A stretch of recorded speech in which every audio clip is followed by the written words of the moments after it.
চানখারপুলে শিক্ষার্থী আনাস সহ ৬ হত্যাকাণ্ডের মামলার রায় ঘোষণা করেছেন আন্তর্জাতিক অপরাধ ট্রাইব্যুনাল। রায়ে পলাতক থাকা ৩ আসামি মৃত্যুদণ্ড পেয়েছেন, বাকি ৫ জনকে দেওয়া হয়েছে বিভিন্ন মেয়াদে কারাদণ্ড। সোমবার দুপুরে এই রায় ঘোষণা করা হয়। মৃত্যুদণ্ড পাওয়া ৩ জন হলেন ডিএমপির সাবেক কমিশনার হাবিবুর রহমান, সাবেক যুগ্ম কমিশনার সুদীপ কুমার চক্রবর্তী ও রমনার সাবেক এডিসি শাহ আলম মোহাম্মদ আক্তারুল ইসলাম।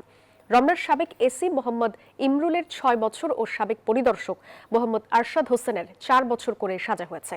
এছাড়া ৩ বছর করে কারাদণ্ড দেয়া হয়েছে কনস্টেবল মোহাম্মদ সুজন, ইমাজ হোসেন ইমন ও নাসিরুল ইসলামকে। রায়ে অসন্তোষ জানিয়েছে শহীদদের পরিবার ও চিফ প্রসিকিউটর।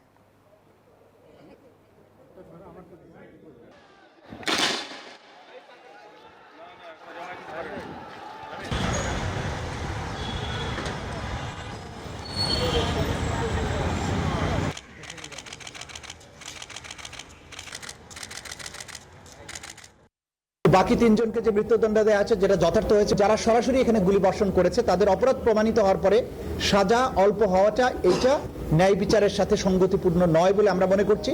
সে কারণে আমরা মনে করছি যে এটা আপিল করা প্রয়োজন, আমরা আপিল হয়তো করব।